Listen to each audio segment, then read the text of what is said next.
Magandang hapon mga guys. Hapon na naman. Ano naman maisip ngayon? Yan na si Mario, oh. Tumititig siya sa cellphone niya. Nag-iisip siya kung bibimbang ba ito mamay o hindi. Gusto daw niya bumimbang kasi malamig daw, tag-ulan. Siyempre, masarap kasi malamig. Kailangan makatatlo kung hindi makalima. Hindi nga makaisa, kalima pa kaya. Joke lang, stop lang. Mag-iisip talaga siya kung paano bumimbang, no? Tingnan mo yung mata niya, oh.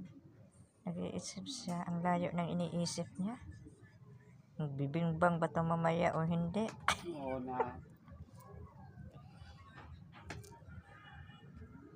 Isip-isip din kung may time. Sinong katawag mo? Hello, B!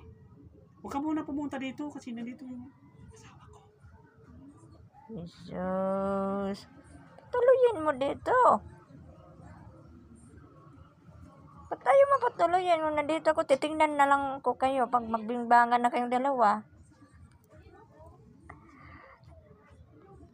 Wala, sabi ko, huwag ka muna tumuloy kasi wala dito asawa ko. Gusto niya dito tumuloy kasi wala ka daw. Iniba niya ang kwento niya. Huli na. Hello? Sumagot ba? Wala asawa, wala dito asawa ko. Halika, punta ka dito. Wala ka, Bakit? Ay, may dalaw daw siya. wala ka naman kausap sa cellphone eh. Niloloko mo ako eh. Stop lang, mga pats mga idol.